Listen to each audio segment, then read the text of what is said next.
Ayan ang aking mga alagang manok. Nasa 14 days na sila ngayon. Ayan, malaki pa sila kumain. Nasa 14 days na. So ngayon ay hapon na nila. Ayan. 14 days. So bukas mag-a-adjust na ako ng pagkain nila. Number 2 na sa 2,000. Kasi sigla dati 35 yan, namatay dalawa, hindi nagtagal, isa kaya naging 13 na sila. So, kita nyo na, noon wala pang pakpak, yun na, may mga pakpak na sila.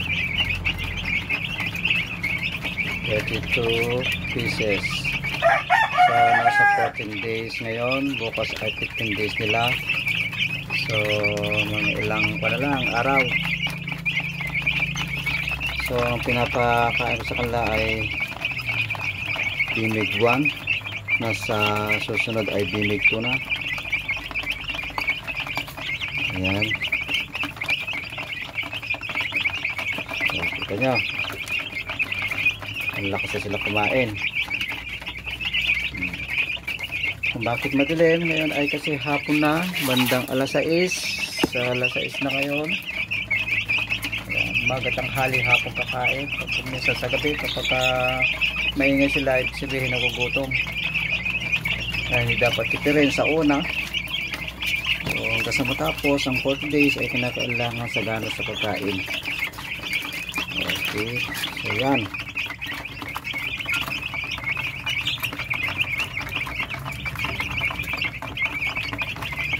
Sigla sila. Ang walang tubig ay papalitan na mamaya o dadagdagan. So tapos na. So ilang days na lang hinihintay. Tingnan natin. Ayan sila, mabigat na rin mabigat na rin sila. So may mga kapakpak na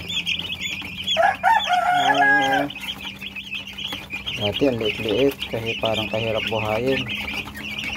So yung malaki na, halos nasa kalahati na sila ngayon.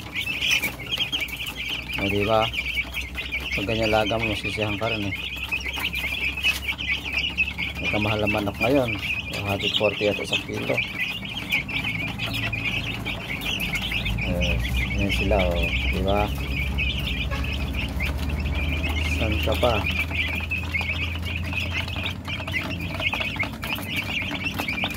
Okay, dito na lang.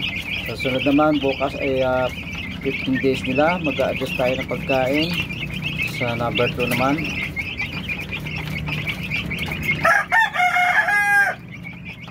Alright, God bless.